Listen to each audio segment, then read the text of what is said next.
అందరికీ నమస్కారం. ఈ మధ్య జరిగిన 23వ భారత్-రష్యా వార్షిక శిఖరాగ్ర సమావేశం. ఇది మామూలు మీటింగ్ కాదండి. అసలు ప్రపంచమంతా ఒక రకమైన ఒత్తిడిలో ఉన్నప్పుడు దశాబ్దాల నాటి స్నేహాన్ని వీళ్ళింకో లెవెల్కి తీసుకెళ్తున్నారు. మరి దీని వెనుకున్న అసలు స్ట్రాటజీ ఏంటో ఒక్కసారి చూద్దాం. ఇక్కడ మనం గుర్తుపెట్టుకోవాల్సిన విషయం ఏంటంటే, ఉక్రెయిన్ యుద్ధం మొదలయ్యాక పుతిన్ ఇండియాకి రావడం ఇదే ఫస్ట్ టైం. అంటే ఇది కేవలం ఒక డిప్లొమాటిక్ మీటింగ్ కాదు. దీని వెనక ఒక పెద్ద సందేశం ఉంది. ప్రపంచానికి ఈ రెండు దేశాలు కలిసి ఒక సిగ్నల్ ఇస్తున్నాయన్నమాట. ఇంతకీ ఏంటా సిగ్నల్? ఇప్పుడు దాని గురించి తెలుసుకుందాం. వాళ్లు విడుదల చేసిన జాయింట్ స్టేట్మెంట్లో ఒక మాట వాడారు. అదేంటంటే, వాళ్ల బంధం ప్రపంచ శాంతికి ఒక లంగరు లాంటిదని. ఆలోచించండి, ప్రపంచమంతా రష్యాని ఒంటరి చేద్దామని చూస్తున్న టైంలో ఇండియా పక్కన నిలబడి మేమిద్దరం కలిసి ప్రపంచానికి స్థిరత్వాన్ని ఇస్తామని చెప్పడం ఇది మామూలు విషయం కాదు, చాలా పెద్ద స్టేట్మెంట్. సరే, ఈ మీటింగ్ కేవలం మాటలకే పరిమితం కాలేదు, యాక్షన్ కూడా ఉంది. ముఖ్యంగా ఎకానమీ, డిఫెన్స్ ఈ రెండు రంగాల్లో పాత పద్ధతుల్ని పక్కనబెట్టి ఒక కొత్త బంధానికే పునాది వేస్తున్నారు. ఆ పునాది ఎలా ఉందో చూద్దాం. ముందుగా మనం ఆర్థిక సంబంధాల గురించి మాట్లాడుకుందాం. ఈ కొత్త వ్యూహంలో వాళ్ల మొదటి టార్గెట్ ఏంటంటే, ఎలాంటి యాంక్షలొచ్చినా తట్టుకునేలా ఒక ఆర్థిక వ్యవస్థను నిర్మించుకోవాలి. శాంక్షన్ ప్రూఫ్ సిస్టమ్ అనమాట. మరి ఈ లక్ష్యాన్ని చేరుకోవటానికి వాళ్లు పెట్టుకున్న టార్గెట్ చూస్తే ఆశ్చర్యపోతారు. ఇదిగోండి ఆ నంబరు, $100 బిలియన్. 2030 కల్లా ఇరు దేశాల మధ్య ట్రేడ్ ఈ మార్కుని అందుకోవాలని టార్గెట్ పెట్టుకున్నారు. ప్రస్తుతం ఇది దాదాపు $69 బిలియన్ దగ్గర ఉంది. అంటే ఇది చాలా పెద్ద జంప్. కాని ఈ టార్గెట్ రీచ్ అవ్వడానికి ఒక పెద్ద అడ్డంకి ఉంది. ఆ సమస్య ఏంటంటే ఈ ట్రేడ్ బ్యాలెన్స్. ఇది చాలా ఇంబ్యాలెన్స్డ్గా ఉంది. మనం రష్యా నుంచి దాదాపు $64 బిలియన్ దిగుమతి చేసుకుంటుంటే, మనం వాళ్లకి ఎగుమతి చేసేది కేవలం $5 బిలియన్ లోపే. అంటే వాళ్ల దగ్గర మన రూపాయలు భారీగా పేరుకుపోతున్నాయి.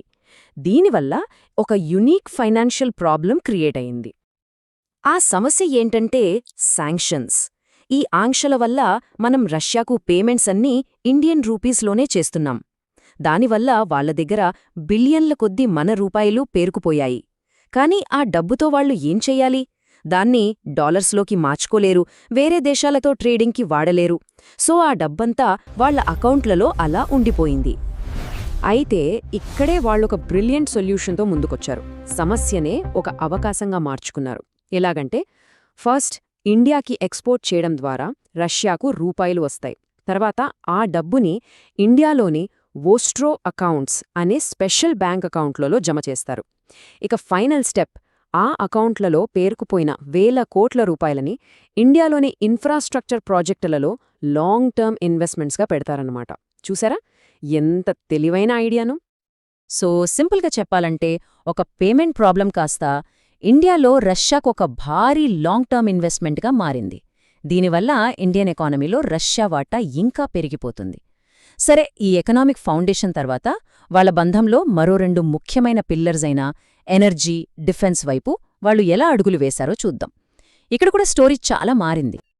ఎనర్జీ, డిఫెన్స్ ఈ రెండు ఎప్పట్నుంచో ఇండియా రష్యా బంధానికి చాలా కీలకం. కాని ఈ సమ్మిట్లో జరిగిన మార్పు ఏంటంటే, జస్ట్ కొనుక్కోవడం, అమ్ముకోవడం అనే స్థాయి నుంచి కలిసి పనిచేయడం, కలిసి ఉత్పత్తి చేయడమనే లెవెల్కి ఈ బంధం వెళ్తోంది.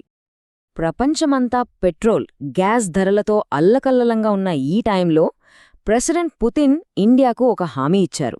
అదేంటంటే, అంతరాయం లేని ఫ్యూయల్ సప్లై. ఇది జస్ట్ ఒక బిజినెస్ డీల్ కాదు, ఇదొక పొలిటికల్ గ్యారంటీ. ఎంత పెద్ద గొడవలొచ్చినా మీకు మా సప్లై ఆగదు అని చెప్పడం అన్నమాట. ఇది కేవలం ఆయిల్, గ్యాస్ వరకే ఆగిపోలేదు. ఇండియాకు 2047 నాటికి 100 గిగావాట్ల న్యూక్లియర్ ఎనర్జీని ఉత్పత్తి చేయాలనే ఒక పెద్ద లక్ష్యముంది. ఈ ప్రయాణంలో రష్యా ఒక ఫౌండేషనల్ పార్ట్నర్గా ఉండబోతోంది. అంటే రాబోయే కొన్ని దశాబ్దాల పాటు ఈ బంధం మరింత బలపడబోతోందన్నమాట. కాని అస్సలు సిసలైన మార్పు మాత్రం డిఫెన్స్ సెక్టార్లో కనిపిస్తోంది. ఇంతకాలం ఎలా ఉండేది? రష్యా ఆయుధాలు అమ్మేది, మనం కొనుక్కునేవాళ్లం. ఒక బయర్ సెల్లర్ రిలేషన్షిప్. కాని ఇప్పుడు సీన్ మారింది. ఇకపై ఇద్దరూ కలిసి రీసెర్చ్ చేస్తారు, కలిసి డెవలప్ చేస్తారు, కలిసి ప్రొడ్యూస్ చేస్తారు. అంటే మనం జస్ట్ కస్టమర్లం కాదు, పార్ట్నర్లం. ఈ కొత్త మోడల్ వల్ల చాలా లాభాలున్నాయి.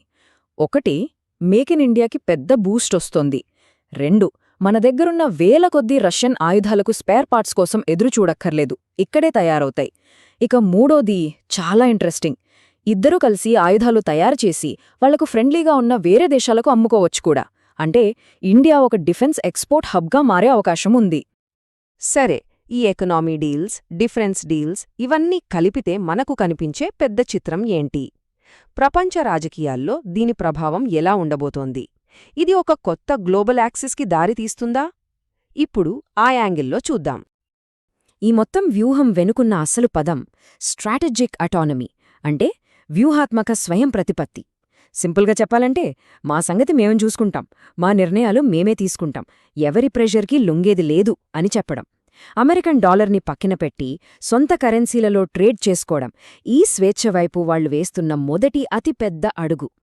సో చూడండి, డాలర్ని బైపాస్ చేయడం, చెన్నై నుంచి వ్లాడివాస్టాక్ లాంటి కొత్త ట్రేడ్ రూట్స్ క్రియేట్ చేసుకోవడం, డిఫెన్స్ ప్రొడక్షన్ ఇండియాలోనే చేయడం, ఇవన్నీ కలిసి ఒక రక్షణ కవచంలా పనిచేస్తాయి.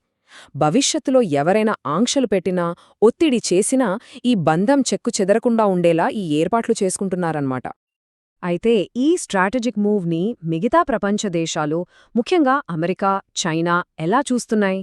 అమెరికాకు ఇది ఖచ్చితంగా నచ్చదు. వాళ్ళు ఇండియా మీద ప్రెషర్ పెంచొచ్చు, లేదా రష్యాకు పోటీగా ఇండియాకు మంచి ఆఫర్స్ ఇవ్వచ్చు. ఇక చైనా విషయానికొస్తే వాళ్ళది కాస్త ట్రిక్కీ సిచ్యువేషన్. ఇండియా రష్యా దగ్గరవ్వడం వాళ్లకు నచ్చకపోయినా అమెరికా ప్రభావాన్ని తగ్గించే ఏ స్టెప్నైనా వాళ్ళు లోలోపల సపోర్ట్ చేసే అవకాశం ఉంది.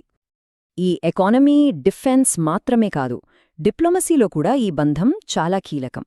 ఉదాహరణకి, ఐక్యరాజ్యసమితి సెక్యూరిటీ కౌన్సిల్లో ఇండియాకు పర్మనెంట్ మెంబర్షిప్ కావాలనే డిమాండ్కి రష్యా ఎప్పటినుంచో సపోర్ట్ చేస్తోంది. ఈ సమ్మిట్లో కూడా ఆ మద్దతుని మరోసారి బలంగా విలిపించింది. ఇది గ్లోబల్ స్టేజ్ మీద ఇండియా వాయిస్కి చాలా బలాన్నిస్తుంది. సో ఫైనల్గా చెప్పాలంటే, ఈ 23వ సమ్మిట్ ఒక చారిత్రక బంధానికి ఒక కొత్త డైరెక్షన్ ఇచ్చింది. కానీ ఇక్కడ ఒక పెద్ద ప్రశ్న మిగిలి ఉంది.